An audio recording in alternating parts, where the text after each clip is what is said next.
school history. It's quite an accomplishment. We believe in our rebuilding program when they signed with us 4 years ago, and they've had great careers, 1,000-point scorers. Makes the second all-time leading rebounder. Jonah just set the three-point record tonight in school history. Broke Elijah Stewart's. Give him mad. Told him not to miss somebody that last game we played.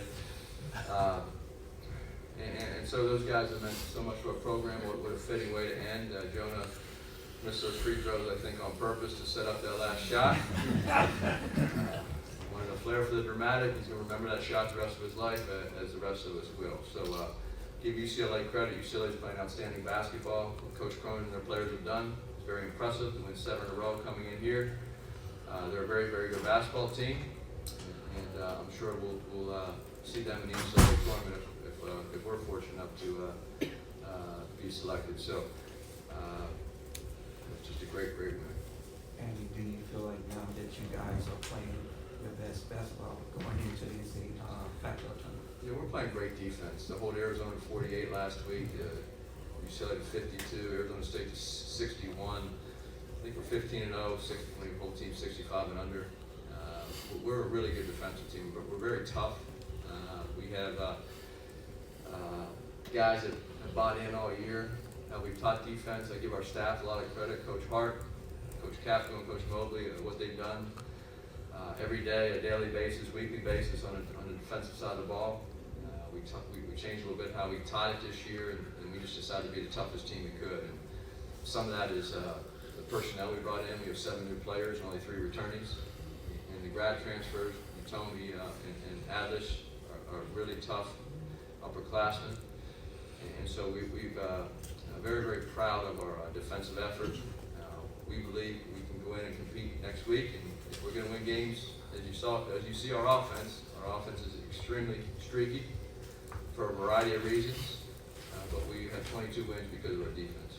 And can you take us through those last 9 seconds? What was your perspective of that? And was Jonah always going to be the guy that took that shot? Well, we called timeout, try to ice the second free throw, and I actually thought Wiley was going to make it because they hadn't missed a shot all night. Free throw at 14 and 15, so I expected them to make it. And we just get the ball to Jonah and trying to set a high ball screen. If they switched it, which they did, then he was going to try to take the big and go to work.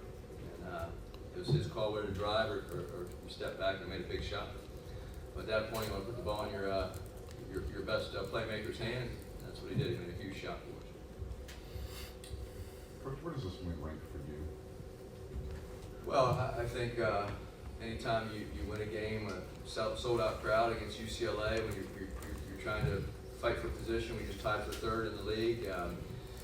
2 years ago, we came in 2nd, first time in 25 years in USC basketball. So when you're trying to build a program and you're trying to elevate, these wins are huge for your program because it helps you establish your credibility, and also it's these players that work so hard. It's nice to have school record for wins like Jonah and Nick do, and so this was just a great way to end their home career. And we have a lot of basketball left, hopefully, and it starts on Thursday in Las Vegas.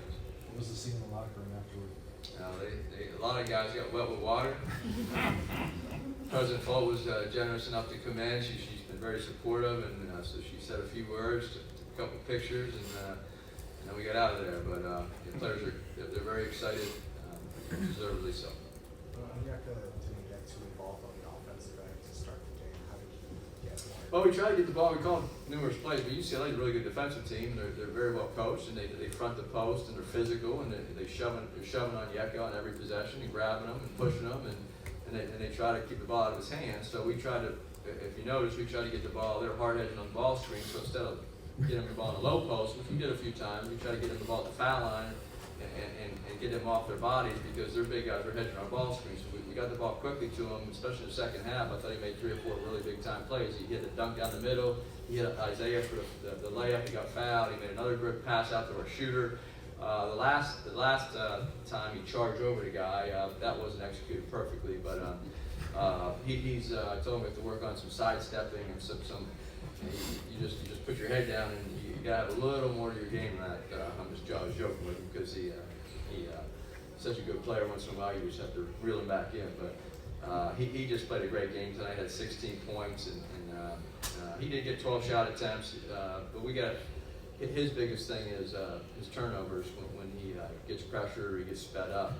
He's going to improve on that as he keeps going, and hopefully starts next week. Coach, how's your? Being streaky. When you look at half and you're shooting 31%, is that now that the team has gotten used to the way this offense kind of gets into a rhythm? Can you tell that they're not really panicking? I guess when they're shooting poorly even to start the game.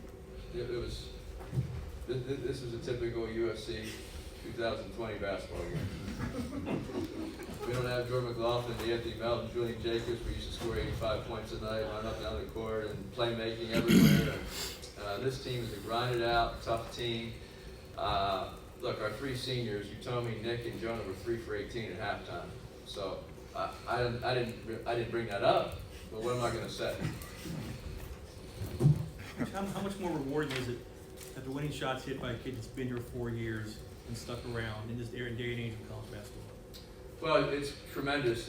Just an amazing way to finish his career here at home because Jonah, when we were building the program, he was a highly recruited player out of Santa Monica High School, and he decided to join McLaughlin and Metu and Boatwright and Elijah Stewart, and Anthony Melton came in with Jonah. At the time, we had like 7 guards on our team, and we always, and Coach Jason Hart always brings this up. When DeAnthony Melton and Jonah Matthews committed to USC, we had 7 or 8 guards, maybe 8 guards on our team that were supposed to come back. We had some guys leave.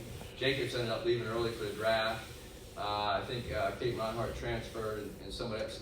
So when they walked in the door, there were no guarantees for playing time. We didn't guarantee them anything.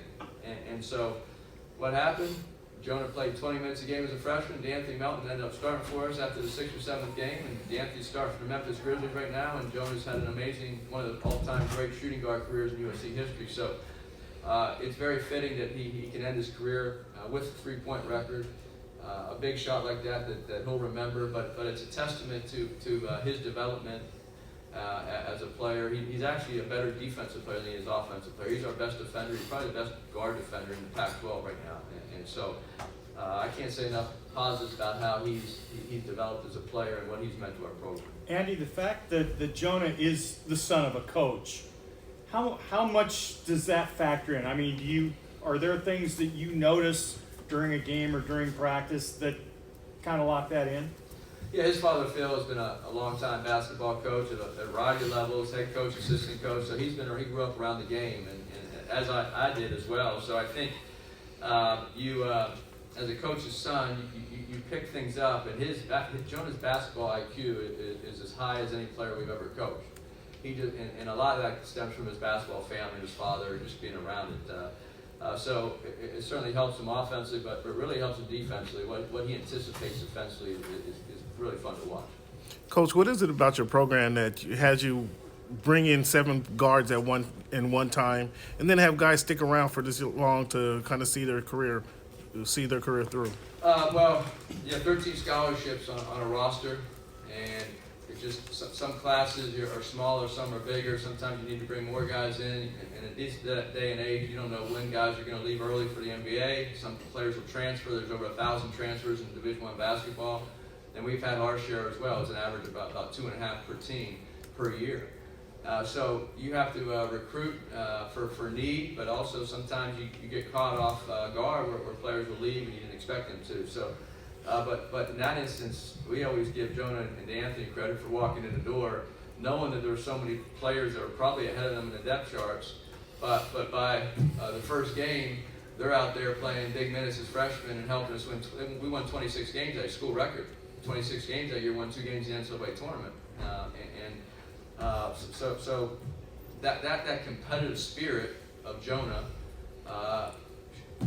showed, and especially as well as Anthony. Now Nick came in same time, and Nick had Chimezi and Metu and Benny Boatwright in front of him. And what Nick did, he just worked like crazy. And as a freshman, he would come off the bench, and when Benny got hurt, he got hurt twice, that year and the following year. So when Nick was young, he was playing behind those guys, and when Benny got hurt, Nick's work ethic and his skill set, his offensive rebounding, his way he's moved his feet on defense, he's got great hands and feet. He was able to come in and help us win those 26 games as well. And then the next year we won 24. So I know we're talking a lot about Jonah, but Nick has been just as important to our program because of how he developed as a player as well. And now he's the second all-time leading rebounder in USC history. That's pretty cool. And you said Jonah sort of finished out his career on the high note you expected. What was your thought when Nick picked up the flagrant foul? Well, first of all, their career's not done because we have next week. Yep. We intend to go win some more games. At least try.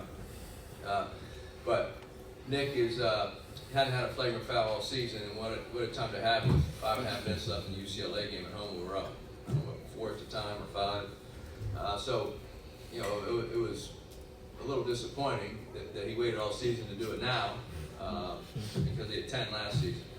So he's gotten a lot better with his emotions, and he's had a really good senior season. But we expect him to come out in Las Vegas next week and play some ball and really help us win. Talk about this being a typical offensive performance.